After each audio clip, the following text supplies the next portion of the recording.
স্বামীকে না জানিয়ে মধ্যবিত্ত ঘরের গৃহিণী হয়ে কিভাবে বুদ্ধি খাটিয়ে সংসার খরচ চালিয়ে নিজের কী স্বপ্ন পূরণ করলাম, আজকে তাই নিয়ে চলে এসেছি। নমস্কার বন্ধুরা, রিমি লাইফস্টাইল চ্যানেলে আমি রিমি প্রতিদিনের মতন আজ আবারও চলে এসেছি নতুন একটা ভিডিও নিয়ে তোমাদের কাছে। আশা করি দূরে কাছে যেখান থেকে ভিডিওটা দেখছো সকলে ভালো আছো, আর তোমাদের ভালোবাসায় আমিও খুব ভালো আছি।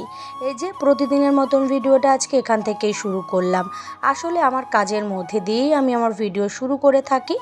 কি বলো তো বন্ধুরা, আমরা গ্রাম বাংলার বউ, আমাদের ঘরের কাজের সঙ্গে সঙ্গে বাইরের না অনেক কাজ থাকে।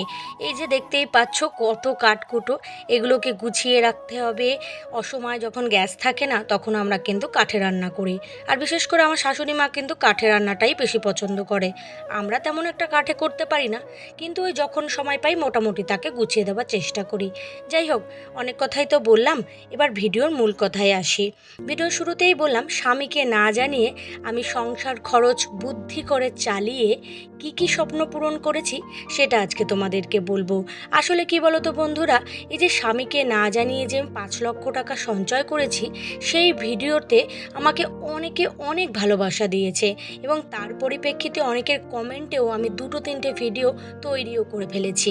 তাই আজকে আমি তোমাদেরকে জানাবো যে কিভাবে যদি একটু বুদ্ধি খাটানো যায়, তাহলে মধ্যবিত্ত ঘরের গৃহিণী হলেও তুমি কাউকে না জানিয়েও নিজের স্বপ্ন পূরণ করতে পারবে নীরবে।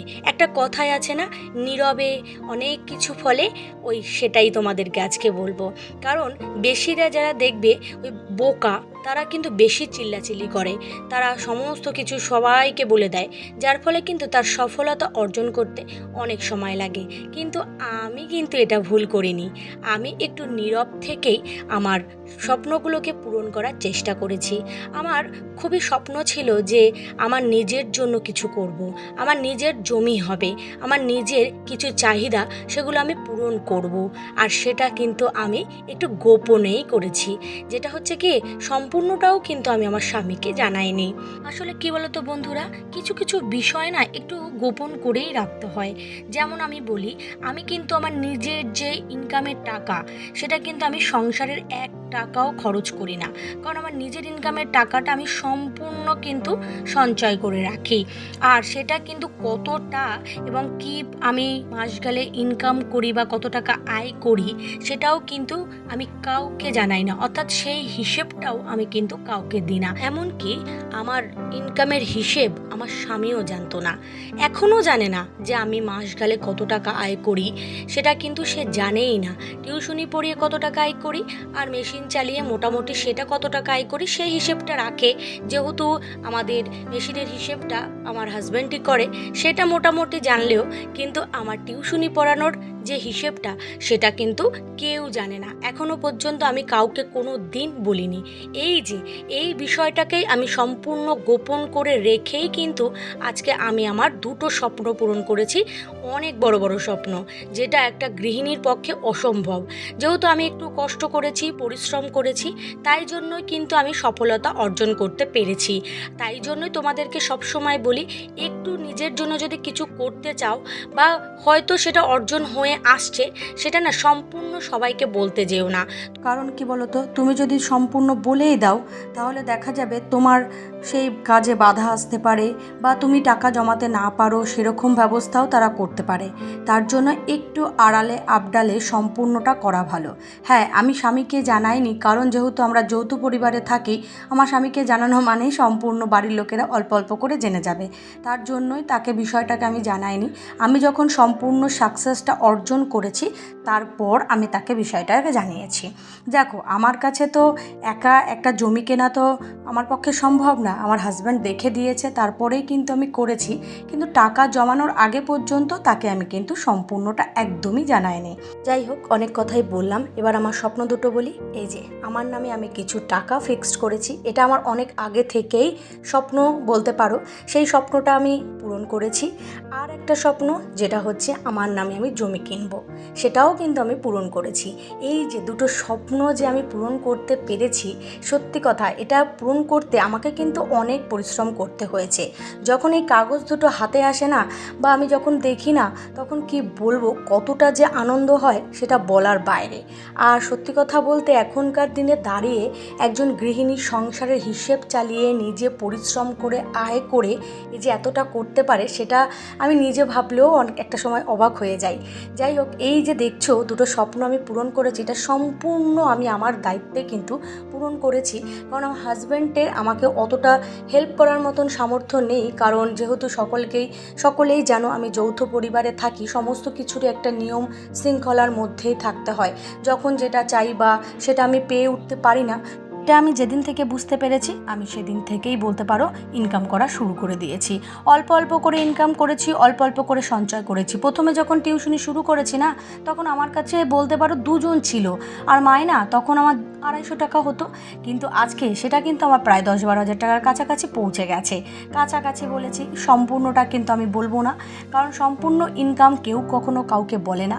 আমি আজও বলবো না, কারণ সম্পূর্ণ ইনকাম আমার কত টাকা সেটা কিন্তু আমি তোমাদেরকে সম্পূর্ণটা বলা আমার পক্ষে সম্ভব না, কিন্তু প্রায় বলে দিয়েছি, তোমরা সেটা বুঝে নিতে পারবে। তাই হলে কি বলো তো, যদি প্রথম দিকে আমার চেষ্টা যেহেতু রয়েছে, সেহেতু আমি অল্প অল্প দিয়েই শুরু করতে আজকে এই যে সফলতার অর্জন করতে পেরেছি। আর সেটার গল্প যে আজকে আমি ভিডিওতে বলতে পারছি, এটাই আমার কাছে অনেকটা আনন্দের। কেউ যদি তার নিজের আনন্দ কাউকে শেয়ার করতে পারে, সেটা যে কতটা আনন্দের সেটা বিস্তারিতভাবে বলার ক্ষমতা হয়তো আমার নেই। যাই হোক, এদিকে কিন্তু কাজকর্ম করলাম এবং আমার বাস্তব গল্প তোমাদেরকে তুলে ধরলাম। তোমাদের যদি ভালো লাগে তাহলে অবশ্যই কিন্তু লাইক কমেন্ট করো। আর আজকের এই ভিডিওটা যদি কোনো নতুন বন্ধু দেখে থাকো, ভিডিওর কোনো কথা কোনো অংশ যদি তোমাদের ভালো লাগে, তাহলে অবশ্যই কিন্তু সাবস্ক্রাইব করে পাশে থেকো। আর পুরনো বন্ধুদের জন্য রইলো আমার তরফ থেকে অনেক অনেক ভালোবাসা। তোমরা যেভাবে আমাকে ভালোবাসা দিচ্ছ, ঠিক সেইভাবে ভালোবাসা দিয়ে যাও, যেন আমি সামনের দিন আরও এগিয়ে যেতে পারি। আর এই দিকে দেখো, টিউশনির মাইনে পেয়েছি, এই পুরো মাইনেটা হিসেব করে সম্পূর্ণটা আমি ব্যাংকে রেখে আসব। এইটাই হচ্ছে আমার প্রধান আয়ের উৎস বলতে পারো। আমি মেশিন তেমন একটা করে উঠতে পারি না, যেহেতু দুবেলার টিউশনি পড়াই, ছেলে মেয়ে ছোটো, সংসারের কাজকর্ম করতে না তেমন একটা মেশিনের কাজ করে উঠতে পারি না। ওই অল্প যা করি তাতে কিন্তু আমার মোটামুটি একটা আর্নিং চলে আসে। আমি বেশিরভাগটাই কিন্তু টিউশনি পড়িয়েই আর্নিং করে থাকি। আর এই যে তোমাদের সাথে আমি যে গল্পটা শেয়ার করছি, এটা কিন্তু সম্পূর্ণ একটা আমার বাস্তব, আমার নিজের গল্প, যেটা আমি তোমাদেরকে অনেক প্রমাণ দিয়ে দেখিয়েছি, বুঝিয়েছি, তোমরা বুঝতে পারবে। হ্যাঁ, বলতে পারো যে আমার স্বামীর ইনকামটা এখানে আমি কেন তুলে ধরি না, কারণ আমাদের স্বামীর আলাদা ইনকাম সেইভাবে নয়। আমরা যেহেতু জয়েন্ট ফ্যামিলিতে থাকি, সম্পূর্ণ টাকাটা একটা জায়গাতেই আসে, সেখান থেকেই বলতে পারো সংসার খরচটা মোটামুটি চলে। সেই জন্য এক্স্যাক্টলিভাবে আমার স্বামীর ইনকাম কত সেটা কিন্তু আমি বলে উঠতে পারবো না। হ্যাঁ, আমার ইনকাম কত আমি সেটা কিন্তু প্রায় তোমাদেরকে বলেই দিয়েছি, এবং তোমরা সেটা বোঝার চেষ্টা করবে। আর আশা করি কোনো নেগেটিভ কমেন্ট করবে না। আমার মাঝে মাঝে যখন এই নেগেটিভ কমেন্টগুলো আসে না, তখন দেখতে খুব কষ্ট লাগে। যাই হোক, হয়তো ভালো মন্দ মিলিয়েই এই ভিডিও, হয়তো আমার ভুল কথা হলে সেটা তো তোমরা ধরিয়েই দেবে। সেটা কিন্তু আমার কাছে নেগেটিভ কমেন্ট না, সেটা আমার কাছে কিন্তু শিক্ষামূলক কমেন্ট মনে হয়। কিন্তু ওই বাজে অনেকে কমেন্ট করে যে সারাদিন ভিডিও করো, কি করো, সারাদিন ভিডিও করো, তুমি কি কোনো কাজকর্ম করো না। এগুলো তাদের জন্যই বলা, যে আমার বাস্তব জীবনে আমি কি করেছি সেটা সম্পূর্ণ তোমাদের সাথে শেয়ার করি। আর সেগুলো তোমরা অন্তত শুনলে বুঝতে পারবে, আর দেখলেও বুঝতে পারবে যে আমি কি কাজ করি। আমি কিন্তু বসে থাকি না, মোটামুটি যা পারি সেটা কিন্তু করার চেষ্টা করি। আর এই যে ইউটিউবে যে কাজ করি, এর জন্য কিন্তু আমাকে একটু পরিশ্রম করতে হয়। ভিডিও করতে গেলে কোনো কাজের কিন্তু অনেক দেরি হয়। যদি ভিডিও ছেড়ে যদি ভিউজ না আসে, সেটা যে আরও কতটা কষ্টের সেটাও আর বলে বোঝানো যায় না। আজকের ভিডিওর একটা বিশেষ কথা, ভিডিওতে অনেক ভয়েস আসছে, যেহেতু পাশের বাড়ির লোক এসেছে, তারা তো আর আমার কথা বা ভয়েসের জন্য তাদের কথা বন্ধ করে রাখবে না। সেহেতু একটু তোমরা অ্যাডজাস্ট করে নিও, কারণ যেহেতু ভিডিওটা একটু বড় ভিডিও, সেহেতু কি বলো তো, লোকের আওয়াজ তো আসবেই, কিন্তু এটা তো আমার কাজ, আমাকে তো করতেই হবে। তাই বলতে পারো অনেক কষ্টের মধ্যে দিয়ে আজকের এই ভিডিওটা আমি বলেছি, অর্থাৎ ভয়েস ওভারটা দিয়েছি, কিন্তু ভিডিওটা আমার অনেক আগে থেকে রেডি করা ছিল। আশা করি তোমরা আমার কথাগুলো বুঝতে পারবে। আমি জোরে বলার চেষ্টা করেছি, যেহেতু ওই একটু আওয়াজ আসলে একটু অ্যাডজাস্ট করে নিও। আর আমার কথাগুলো একটু সকলে পুরো ভিডিওটা দেখো আর কথাগুলো শুনলো, তাহলেও বুঝতে পারবে আমি ভিডিওতে কী বলতে চেয়েছি। যাই হোক, আজকের মতন টাটা। সকলে ভালো থেকো, সুস্থ থেকো, সাবধানে থেকো। আবার দেখা হবে নতুন একটা ভিডিওতে। আজকের মতন আসি।